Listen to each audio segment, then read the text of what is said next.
Good afternoon, friends. My name is Rajan Mehta. I have done the graduation from IIT Kanpur. आज class में मैं इस video में आपसे बेसिक चर्चा करूंगा about the topic like linear pair of linear equations in two variable. Pair of linear equations in two variable आपको graphically solve करने को बताया था. अब नया जो आपका पॉइंट है वो क्या है? That is algebraic method of solving a pair of linear equations. मतलब एक तो बच्चे ग्राफिकली समझ लिया था, टोटल 5 बेस बताया था ना, तो ग्राफिकली हम लोगों ने देखा था, तो ग्राफिकली देखा था. तो ग्राफिकली जो हम लोग सॉल्व कर रहे थे तो उसमें कुछ प्रॉब्लम्स होगी, तभी हम लोग फर्दर प्रोसीड कर रहे हैं अनदर मेथड के पास, जो कि पेयर ऑफ लीनियर इक्वेशंस को मैं सॉल्व करूंगा अलजेब्रिक मेथड से. अलजेब्रिक एक्सप्रेशंस आपको बताया था, पॉलिनोमियल पढ़ाया था इसके जस्ट पहले, सॉरी बिगिनिंग में ही बताया था इस चैप्टर में. पेयर ऑफ लीनियर इक्वेशंस की अलजेब्रिक एक्सप्रेशंस होते क्या है, जिसमें कि नंबर्स होते हैं, एक्सप्रेशंस होते हैं, अलजेब्रिक ये होते हैं, फिर नंबर्स होते हैं, फिर साइंस होते हैं, तो उसको हम लोग बेसिकली अलजेब्रिक एक्सप्रेशंस कहते हैं. अब अलजेब्रिक एक्सप्रेशंस के बाद आज हम लोग क्या उसी का यूज करके अलजेब्रिक मेथड्स का यूज करके कोई मैं सॉल्व करूंगा linear pair of linear equations को. अब बच्चों देखो क्यों पढ़ते हैं, जैसे बेसिकली है ना, आप जो ग्राफ पढ़े थे, ग्राफ से आप है ना सॉल्यूशंस निकाल रहे थे, तो ग्राफ से बोलते क्या थे, ये आपका कोऑर्डिनेट एक्सिस था और इस पे आप ड्रॉ करते थे. ओके, एक ये स्ट्रेट लाइन है और एक ये ऐसा कुछ स्ट्रेट लाइन ड्रॉ किए थे, और ये आपस में इंटरसेक्ट यहाँ कुछ किया था क्या, ऐसा कुछ कर रहा था, तो ये पॉइंट आप कॉमन पॉइंट निकाल लेते थे. ग्राफ को एनालिसिस करके ये एक्स कोऑर्डिनेट इसका क्या होगा एंड वाई कोऑर्डिनेट क्या होगा इसका. ओके, तो ये आपका निकल गया था कि इंटरसेक्शन पॉइंट्स, तो यही कहते थे this is the intersection point, that is solution for the given two equations, that is a pair of linear equations. जो pair of linear equations in two variables के बारे में चर्चा कर रहे हैं, क्योंकि इसके पास कितना है, 2 वेरिएबल्स है. और पेयर क्यों है, क्योंकि इक्वेशंस 2 है तो उसका एक सॉल्यूशन होगा जो कि कॉमन दोनों को सेटिस्फाई कर रहा है. ओके, तो यहाँ पे x, y अगर इंटरसेक्ट किया, फिर मैं बता रहा पैरेलली होता है, यानी कि उसका कोई भी सॉल्यूशंस नहीं होते हैं, उसको इनकंसिस्टेंट बोलते हैं. फिर एक होता है कि ये दोनों स्ट्रेट लाइन है ना आपस में कोइंसाइड करेगा, मतलब आपस में मर्ज करेगा तो इसके पास इनफाइनाइट वैल्यूज होते हैं. ओके, तो ये सब चीजें हम लोग जिन्होंने चर्चा किया था, डिस्कस कर चुका था. अब इसके बाद वही टॉपिक्स है, क्या है, linear pair of linear equations, a pair of linear equations with the 2 variables. तो उसको मैं सॉल्व करने के लिए अलजेब्रिक मेथड्स लिया. अब बच्चों फॉर एग्जांपल यहाँ पे अगर कोई वैल्यूज अगर कट कर रहा है, ये एक इक्वेशन से L1 है जो लाइन रिप्रेजेंट कर रहा है, ये L2 है. अब ये कट कर रहा है इस पॉइंट पे अगर x का वैल्यूज फॉर एग्जांपल थोड़ी देर के लिए मैं √3 ले लिया और √7 ले लिया, अगर कोई एक ऐसा वैल्यूज ले लिया तो या इसका मालूम है 1.71 ऐसा कुछ वैल्यूज आता है, और √7 की जगह अगर फॉर एग्जांपल मैं ले लिया वैल्यूज कुछ √2 का क्या होता है 1.414, ऐसा कुछ वैल्यूज हमेशा बढ़ता रहता है. तो ये तो है ना वैल्यूज के इरेशनल वैल्यूज है ना, ये क्या इरेशनल है, ये भी इरेशनल वैल्यूज है.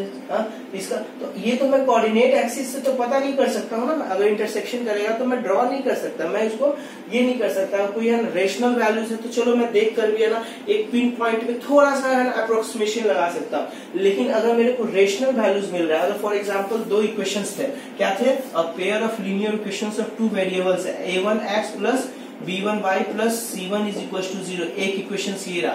दूसरा इक्वेशन क्या, a2x plus b2y plus c2 is equal to 0. Equations दूसरा ऐसा रहा. ये दोनों इक्वेशंस को मैं सॉल्व किया, इस दोनों इक्वेशंस को मैं सॉल्व किया और मेरे को कोई सॉल्यूशन ऐसा निकला जो कि x is equal to √3 and y is equal to √2.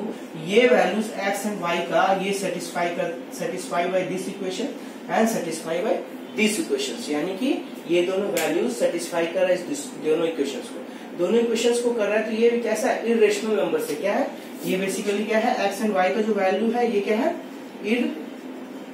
Irrational number है. ओके, इरेशनल नंबर है, इरेशनल नंबर. इस रेशनल नंबर मतलब क्या हुआ बच्चों, इसका क्या कमेंट करूंगा, इरेशनल नंबर ये कमेंट करूंगा कि कोई एक वैल्यूज ऐसे है ना अप्रोच करता है. जब ऐसे अप्रोच कर रहा है बच्चों तो मैं कमेंट नहीं कर सकता हूँ, मैं ग्राफ से नहीं निकाल सकता. इसीलिए अनदर मेथड हम लोग फॉलो करते हैं, that is called as a algebraic method. क्या है, अलजेब्रिक मेथड। इसमें देखो क्या करते हैं हम लोग, अलजेब्रिक एक्सप्रेशंस होता है और उसको सॉल्व करते हैं by the use of the substitution method. इसके अंदर हम लोग क्या पढ़ेंगे, अलजेब्रिक मेथड्स में क्या है, पहला क्या है सब्स्टिट्यूशन मेथड। पहला क्या है सब्स्टिट्यूशन मेथड। देखो बच्चे क्या मतलब होता है सब्स्टिट्यूशन मेथड। सब्स्टिट्यूशन मेथड मतलब क्या होता है भाई, नाम से ही लग रहा है कुछ सब्स्टिट्यूट करना है।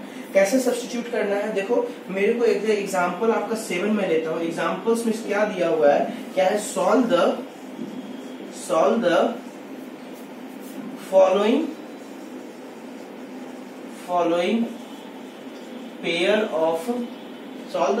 Pair of equations bye substitution method. Equations, pair of equations by substitution method।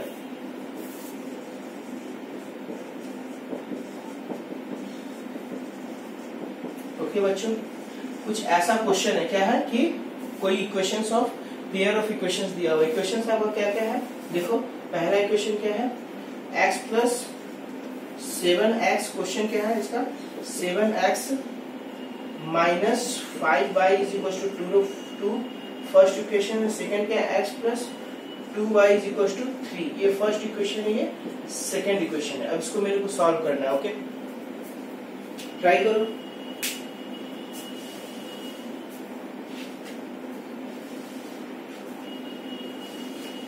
देखो बच्चों यहाँ से मैं क्या करूंगा, यहाँ से है ना मैं x निकालता हूँ, या इससे x निकालो या इससे x निकालो, या इससे y निकालो या इससे y निकालो, कुछ भी निकालकर एक इक्वेशंस, फॉर एग्जांपल अगर मैं इस सेकंड इक्वेशन सेकंड ले रहा हूँ, इक्वेशन सेकंड से मैं x का वैल्यू निकालता हूँ। x इज इक्वल टू क्या आ जाएगा 3 minus 2y। Again putting the value of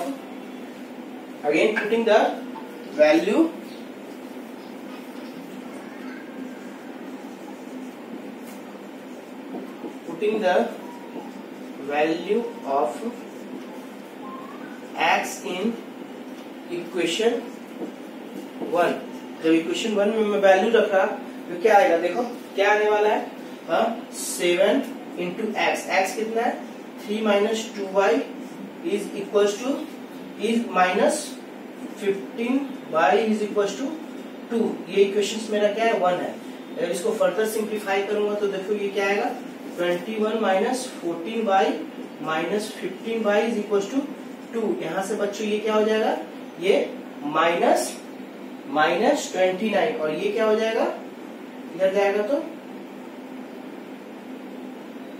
ये क्या हो जाएगा, इधर अगर गया ये इधर चला गया, ये इधर चला आया, ये क्या हो जाएगा 21 माइनस 2, ये हो जाएगा 19 इज इक्वल टू 29y। यहाँ से y का वैल्यू क्या आ गया बच्चों, y इज इक्वल टू क्या आ जाएगा आपका, बताओ, y is equal to 19 upon 29। तो देखो y का वैल्यू निकल गया ना। हाँ, अब देखो y का जब वैल्यू निकला तो इस y को है ना इस दोनों इक्वेशंस में से किसी में रख दो। फॉर एग्जांपल मैं सेकंड में रखता हूँ, मैं क्या कर रहा हूँ अभी सेकंड में रख रहा हूँ, तो देखो क्या आएगा, सेकंड में रखा तो ये क्या आया, putting value of y is equal to 19/29 in equation second, we get x plus 2 into 19 upon 29 is equal to 3। जब इसको मैं सॉल्व करूंगा तो x इज इक्वल टू क्या आने वाला है, 3 माइनस 2 इंटू 19 38 अपॉन 29। इसको फिर सॉल्व करूंगा तो ये क्या आएगा 29 इंटू 3 कितना होगा बताओ, 7 2 6 2 87 माइनस 38 अपॉन 29। ये वैल्यू क्या देगा 9 6 7 49/29। ओके बच्चों, ये क्या आया 49/29। तो यहाँ से अगर मैं देखूं तो x का वैल्यू क्या है बच्चों, जब इसको मैं सॉल्व किया ऑन द सब्स्टिट्यूशन मेथड तो x का वैल्यू क्या आया, x इज इक्वल टू आपका आ गया 49/29 and y is equal to 19 upon 29। तो वैल्यू क्या हो गया वैल्यू क्या हो गया, by using the substitution method find the value of x and y। तो x का वैल्यू कितना हो गया 49/29 एंड y का 19/29। बच्चों देखो क्या किया, बेसिकली ये दो इक्वेशंस दिया हुआ था और इक्वेशन से पूछ रहा था कौन सा ऐसा जनरल पॉइंट होगा coordinate of the x and y is there is going to be satisfied by this equation 1 and equation 2। तो दोनों कुछ कौन से वैल्यूज x एंड y का सेटिस्फाई करता है, तो उसके लिए मैं क्या किया, यहाँ से x का वैल्यूज निकाला, ठीक, इन टर्म्स ऑफ y। तो वो आया एक expression that is equal to x is equal to 3 - 2y। अब उस एक्सप्रेशन को मैं फिर इक्वेशन 1 में रखा, क्या रखा, इक्वेशन 1 में रखा। जब इक्वेशन 1 में मैं रखा तो फिर सॉल्व किया फर्दर, तो मेरा कुछ वैल्यूज x का ये आया, पहले y का आया। जब मैं इक्वेशन x को रिप्लेस किया यहाँ पे तो देखो ये टर्म क्या का बचा, ओनली यहाँ पे बचेगा y का, और उस y से मेरा वैल्यूज आया और इस y को अगेन फिर मैं इक्वेशन 1 या 2 में रखा। अभी यहाँ पे इक्वेशन में 2 में रखा था, आप इक्वेशन 1 में भी रख सकते हो, कंफ्यूज नहीं होइएगा, नहीं होने का, इक्वेशन 1 में भी रख सकते हो। और यहाँ से आपका वैल्यूज क्या आया x का 49/29। ओके, थैंक यू, समझ में आ गया होगा ये क्वेश्चन। तो देखो सब्स्टिट्यूशन मेथड में आप लोगों ने ये स्टेप सीखा था, इसको मैं लैंग्वेज में एक बार दे देता हूँ। लैंग्वेज में मैं क्या बोल सकता हूँ, स्टेप्स 2 ऐसे लिख लो, स्टेप वाइज डिस्क्रिप्शन में स्टेप 1 में क्या करते हैं हम लोग, पहला क्या करते हैं step, find the value of one variable,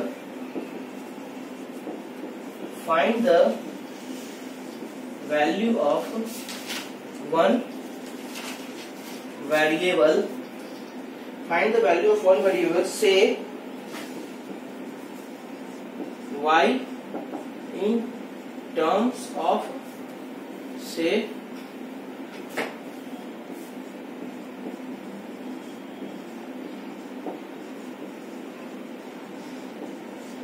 in terms of x, in terms of x from either equation। जो इक्वेशन, दो इक्वेशन दिया हुआ है उसमें से कोई एक इक्वेशन से हम लोग y को x के टर्म में लिखेंगे या वाइस वर्सा x को y के टर्म में लिखते हैं, ठीक। ये स्टेप 1 हो गया। जब मैं एक्सप्रेशंस को मैं y को x के टर्म में लिखा या x को y के टर्म में लिख दिया, उसके बाद मैं फिर क्या करूंगा, उस y को सब्स्टिट्यूट करूंगा, उस y के वैल्यू को, यहाँ पे मैं क्या कर रहा हूँ, y के वैल्यू को लिख रहा हूं, किसके टर्म में, x के टर्म में, y in term of x, substitute this value of y,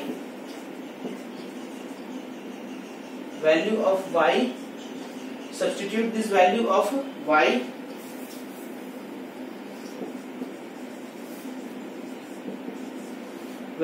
y in the other equation,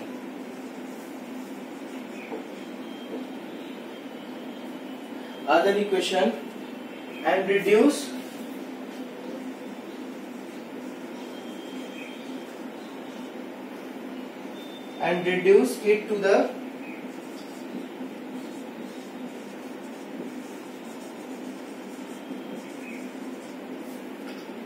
equation in one variable,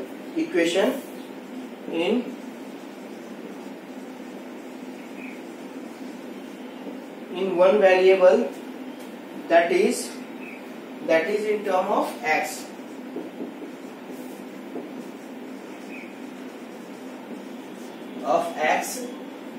which can be solved।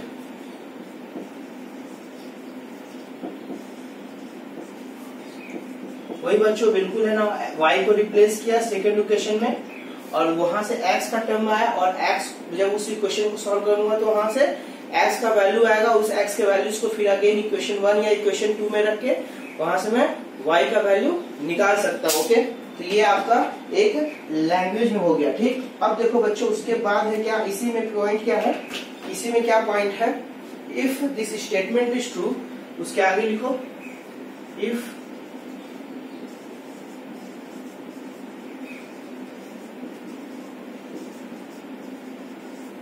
if this statement is true, you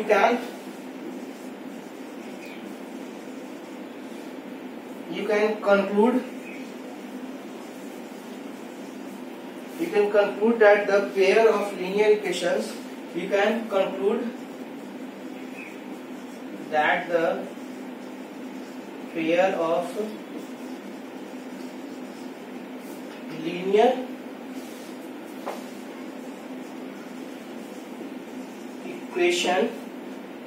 equation has infinite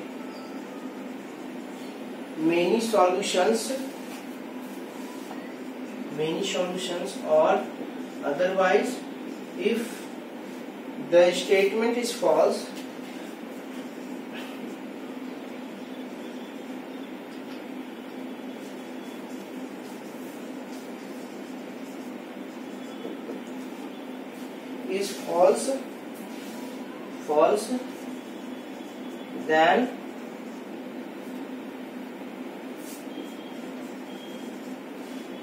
then the pair of linear equations is inconsistent. Then the pair of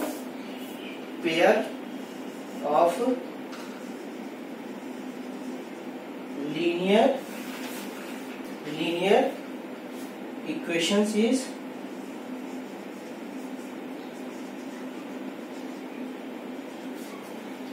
inconsistent.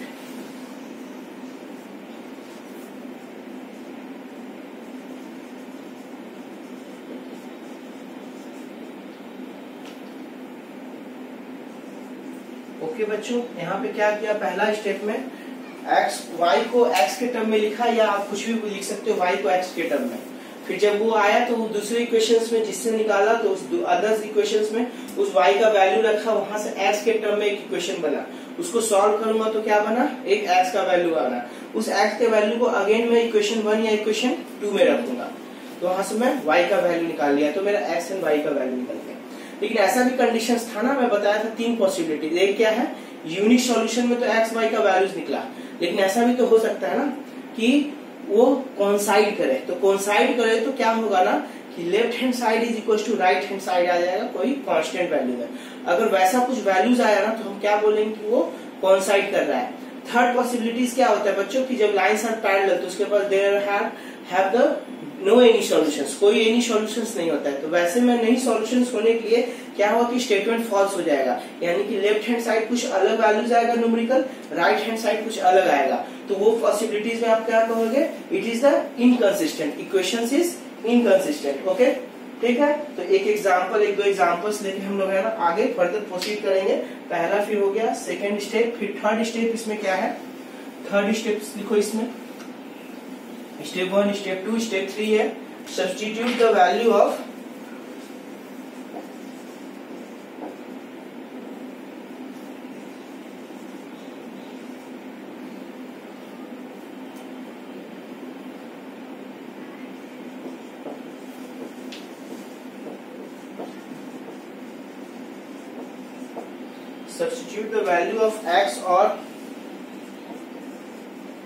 x or y obtained in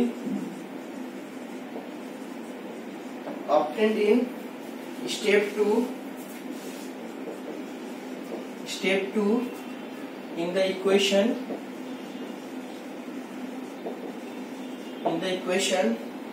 used in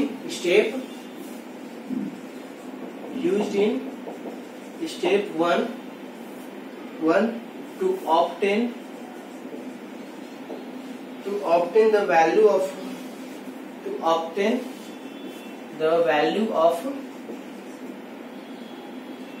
the other variable।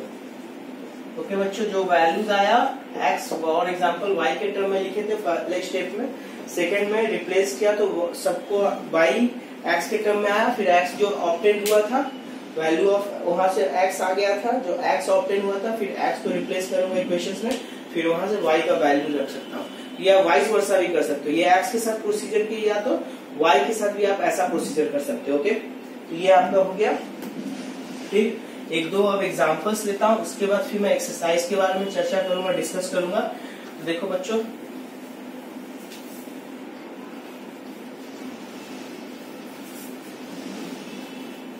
तो अगर बच्चों आपको problem आ रही है, मैं जल्दी से ना रब कर देता हूं, तो आप क्या क्या करो, वीडियोज अवेलेबल है यूट्यूब पे, उसको फिर से पीछे जाके पॉज करके आप लोग देखा करो।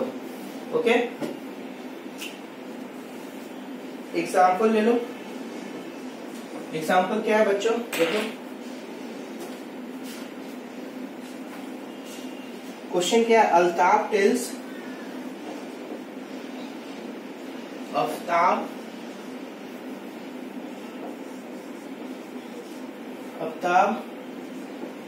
tells his daughter 7 years ago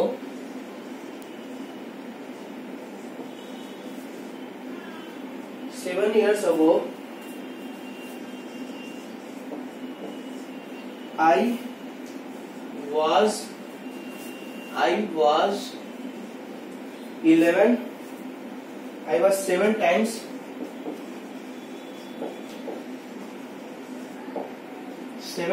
as old as you.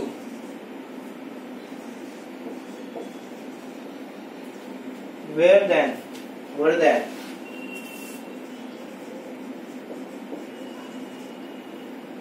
Also 3 years ago, 3 years now onwards, from now, I shall be 3 times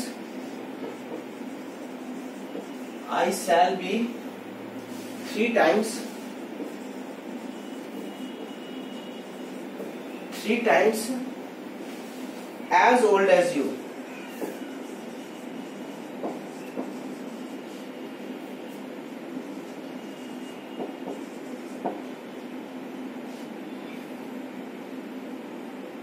represent. तो बच्चों ये मेरा आपका है ना क्वेश्चंस का। अब इस क्वेश्चंस में आपको क्या कह रहा है कि क्वेश्चंस दिया हुआ है, Aftab tales his daughter that I was 7 years ago, I was 7 times as old as you. Okay, अब फिर उसके बाद क्या कह रहा है फिर, और अल्ताफ भी बोलता है कि I was 7 times as old as you. Where then? Also 3 years from now, यानी कि आज से फ्यूचर में 3 years बाद I shall be 3 times as old as you. You will be. Then find the age of. Find the present age of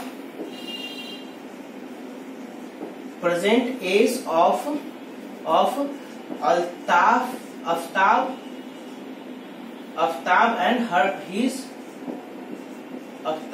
and his daughter.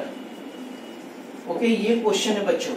तो पहले है ना, by using the method of substitution,